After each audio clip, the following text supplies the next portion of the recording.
Eu defendo limites. Eu sempre defendi. Não existe no Brasil hoje nenhum cargo público que deva estar acima de um teto constitucional. Nenhum. Esse princípio é o que separa o serviço público do privilégio. Dito isso, meus amigos, prestem muita atenção no que eu vou falar. Eu preciso comentar com vocês sobre a decisão que o Supremo Tribunal Federal tomou no último dia 25 de março de 2026. Não pelo conteúdo da decisão, mas pela forma como ela foi imposta.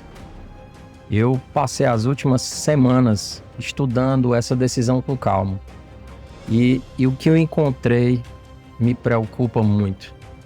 Não como promotor, mas como alguém que acredita no equilíbrio entre as instituições. Se você é juiz, promotor de justiça, que são os principais atingidos, ou procuradores também, por essa decisão, você precisa entender o que está por trás dela. Porque quase ninguém teve coragem de explicar.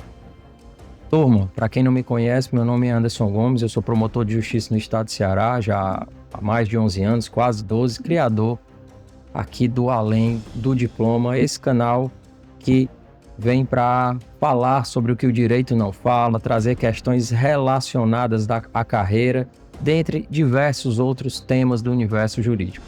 E esse vídeo de hoje ele inaugura uma nova frente aqui no canal, que é a série Por Dentro da Carreira. Um espaço para discutir as decisões e as estruturas que afetam diretamente a vida de quem está no sistema de justiça. Se você ainda não é inscrito no nosso canal, meu amigo, minha amiga, se inscreve, ativa as notificações, porque toda semana tem um novo episódio aqui para vocês dentro de cada série distinta. Turma, eu vou começar pelo que não está em discussão aqui, certo? Ter um teto remuneratório no serviço público, eu entendo que é correto. Eu acredito que a maioria de nós, de vocês que estão aqui comigo também, é constitucional e isso é saudável para a democracia.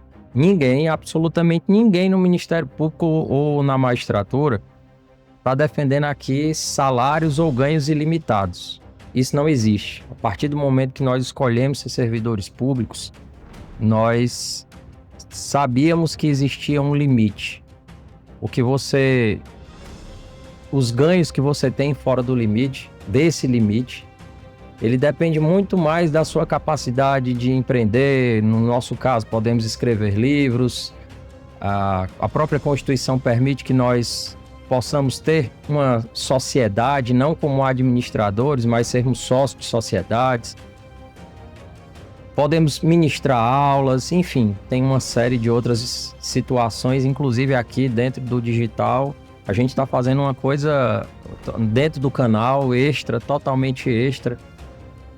O que a minha carreira jurídica me permite fazer, tá? Então assim, Anderson, mas por que você está fazendo esse vídeo? Gente, eu estou fazendo esse vídeo porque em relação a esse tema, o problema nunca foi o limite. O que eu vejo aqui é que o problema foi a forma como isso foi apresentado, a forma como isso foi imposto às nossas carreiras. E daqui a pouco eu vou mostrar para vocês um aspecto dessa decisão que quase nenhuma cobertura jornalística mencionou e que muda completamente a leitura do que aconteceu. Porque, como eu disse para vocês, o que me preocupa não é o teto, é muito mais o método utilizado para impor a decisão que estabelece o teto. Uma decisão que afeta diretamente milhares de profissionais, juízes e promotores que estão na ativa há décadas. Foi tomada sem qualquer debate institucional que a gravidade do tema exige. Não houve participação do Congresso Nacional, não houve uma regulamentação clara, não houve uma regra de transição que considere as realidades de cada estado, de cada entrância e de cada carreira. E isso, gente, não é uma questão corporativa, isso é uma questão institucional, porque quando a decisão lá em março foi tomada, naquele julgamento que expôs toda uma carreira ou várias carreiras dentre juízes e promotores e nos expôs como verdadeiros, como se nós fôssemos privilegiados, como se nós fôssemos marajás que estivéssemos sugando recursos públicos. E isso não é verdade. Uma decisão que ignorou todo o nosso passado de preparação, de estudo, o passado de entrega a uma carreira de Estado, de entrega no trabalho diário, que é tão desgastante, mas é muito valoroso para cada um de nós que estamos aqui e amamos o que fazemos. Mas nós, naquele momento, nos sentimos atacados, expostos e colocados ali como se nós fôssemos o verdadeiro problema. Eu não vou pedir aqui para vocês, ou você que não é da carreira jurídica, que alguém que você sinta pena do juiz, do promotor. Não tem nada a ver com isso. Mas eu preciso mostrar a realidade que a sociedade não vê. Porque a imagem que se vende por aí é uma imagem distorcida. Eu vivo essa realidade, muitos colegas meus vivem essa realidade. Juízes e promotores, especialmente aqueles que estão lá nas primeiras instâncias, porque nem todo mundo está nos tribunais superiores, naqueles grandes salões de Brasília. Eles enfrentam pilhas de processos que não param de crescer. Muitos da minha geração pegaram lá as pilhas de processos físicos, hoje digitais, mas eles não diminuíram porque se tornaram digitais, muito pelo contrário, aumentaram e muito. Hoje nós trabalhamos, posso dizer aqui, pelo menos 10 vezes mais do que trabalhávamos antes da digitalização, porque trabalhamos a toda hora e em qualquer lugar. Antes nós tínhamos que estar na comarca e trabalhávamos enquanto estávamos dentro da promotoria, dentro do fórum, trabalhando naquele processo físico. Hoje a gente trabalha domingo a domingo. Toda hora, em todo lugar, às vezes você está viajando, alguém diz, doutor, assina isso aqui, você para fazer. Então, fora essas pilhas de processo, muitos dos nossos colegas chegam lá em comarcas com estrutura precária, sofrem ameaças. Existe ali uma pressão psicológica constante hoje por metas cobradas pelas nossas instituições, CNJ, CNMP. E também há um detalhe aqui que poucos comentam, ou quase ninguém comenta, o isolamento, meus amigos. Muitos de nós vão para cidades tão pequenas, sem estrutura, longe da família, longe de amigos, sozinhos, sem uma rede de apoio. Alguns perguntam, mas longe da família por quê? Às vezes você tem um filho que precisa tem uma necessidade médica, não tem uma escola para o seu filho estudar. E aí nós chegamos ali com uma expectativa silenciosa de que, porque passaram em um concurso difícil, não tem o direito de reclamar de nada. É como se nós não pudéssemos reclamar, só fôssemos uma categoria tão privilegiada que não podemos reclamar de estrutura, não podemos reclamar de uma melhora salarial, não podemos reclamar de condições dignas de trabalho. Eu não estou dizendo que a nossa carreira, que essas carreiras são as mais sofridas do Brasil, não. E não são. Um professor da rede pública, um enfermeiro, um policial, esses também enfrentam condições muito mais duras e ganham muito menos. E todas essas categorias merecem todo o respeito. O que eu estou dizendo aqui, meus amigos, é que essa caricatura do juiz, do promotor marajá, do juiz marajá, do promotor de luxo, isso é uma mentira conveniente que impede um debate sério. E quando a decisão do STF ela é imposta sem um diálogo, sem uma transição e sem uma distinção entre realidades completamente diferentes, ela valida essa caricatura. E há uma pergunta ainda mais grave que essa decisão levanta. Uma pergunta que não é sobre salário, é sobre equilíbrio de poder no Brasil. E é sobre isso que eu quero falar agora. Porque o que está em jogo aqui, meus amigos, vai muito além de qualquer remuneração. Quando uma decisão desse impacto, ela é tomada sem debate prévio, sem regulamentação adequada, sem transição, a mensagem que ecoa dentro e fora da carreira, ela é perigosa. Quando eu digo sem tudo isso, porque a decisão lá de março já queria os efeitos em abril. Efeito esse que passou a não ter por um pedido do Procurador-Geral da República, mas que já tivemos em maio, junho para frente. De muitos, e Brasil afora, muitos colegas haviam assumido diversos compromissos.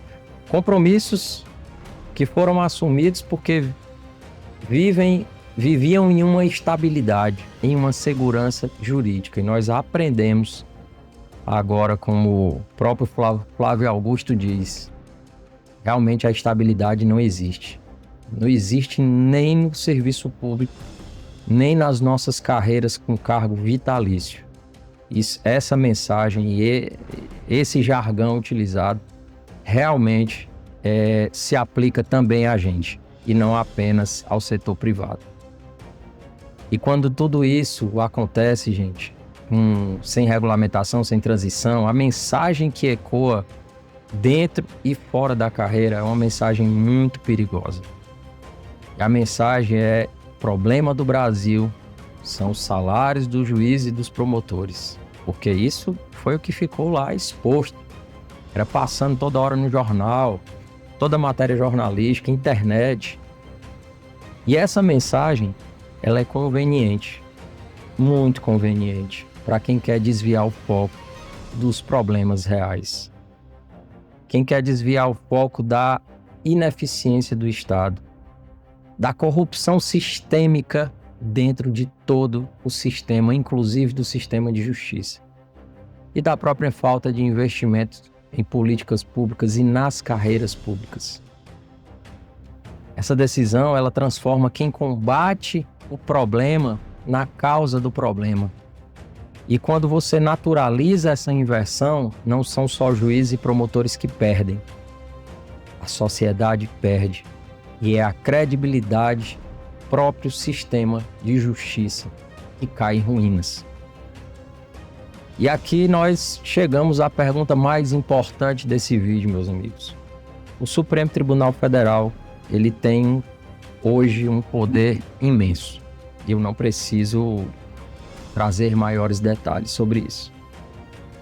Porque nós sabemos que ele decide sobre quase tudo, sobre praticamente tudo, com todo e qualquer fundamento, que nós mesmos nos nossos estudos mais aprofundados, com mestrado, doutorado e pós-doutorado, não conseguimos entender algumas decisões. Então, a última palavra em matéria constitucional está com o Supremo, superando todas as teses possíveis e inimagináveis que esse país já viu e até o direito comparado. Eu respeito profundamente a instituição e, como promotor de justiça, eu trabalho todos os dias dentro do sistema que o STF guarda. Mas é exatamente por respeitar as instituições que eu faço essa pergunta com serenidade e com uma honestidade intelectual. Quem equilibra poder de quem decide sobre quase tudo? Numa democracia, meus amigos, todo poder precisa de freios, precisa de contrapesos, precisa que outras vozes institucionais possam ponderar, possam divergir e possam contribuir. É assim que funciona o equilíbrio entre os poderes. Quando uma decisão como essa é tomada sem escuta, sem passar pelo próprio Congresso, sem diálogo com associações de classe, sem considerar as diferenças regionais, o que se fragiliza não é uma categoria, é o princípio do equilíbrio institucional. E não importa se você concorda ou se você discorda do teto, isso é uma questão de método, e o método importa. O método é o que distingue um Estado de Direito do autoritarismo. E eu estou fazendo esse vídeo porque eu acredito instituições fortes. Instituições fortes não são instituições blindadas a críticas. São instituições que têm maturidade para ouvir, para ponderar, para corrigir a rota quando for necessário. E que têm legitimidade exatamente porque passam pelo crivo do debate público. Desvalorizar carreiras de Estado não fortalece a democracia. Enfraquecer o Ministério Público não fortalece o combate à corrupção e enfraquecer a magistratura não fortalece a justiça. O Brasil precisa de instituições cada vez mais fortes e equilibradas. E para que elas sejam fortes e equilibradas, elas precisam ser tratadas com o respeito que o debate democrático exige. E foi isso que faltou nessa decisão. E é por isso que eu estou falando sobre ela hoje. Eu posso estar certo ou errado em parte do que eu disse aqui. E esse é exatamente o ponto de um debate democrático. Porque você pode discordar de mim. E é para isso que serve o espaço aqui dos comentários. A divergência respeitosa, meus amigos, ela fortalece o pensamento. Mas o que eu não posso fazer é ficar calado. E nem vocês. Agora eu quero saber de você, juiz, promotor, os principais atingidos. Como foi que essa decisão chegou para você? O que é que essa decisão significa hoje na sua realidade, na sua comarca, no seu trabalho, no seu dia a dia e no seu planejamento futuro? Me conta isso nos comentários, que eu leio todos. E a partir de muito do que vocês me trazem aqui, eu vou construindo outros vídeos e episódios dessa série, tá? Se esse vídeo contribuiu para a sua reflexão sobre o tema, compartilha com os nossos colegas de carreira, porque essa conversa ela precisa ser muito maior do que esse canal, tá? Se você chegou até aqui e ainda não é inscrito no nosso canal, se inscreve, ativa as notificações e vem fazer parte da nossa comunidade do Além do Diploma, que está só começando. Meus amigos, um grande abraço a cada um de vocês. Fiquem com Deus e até o nosso próximo vídeo. Grande abraço.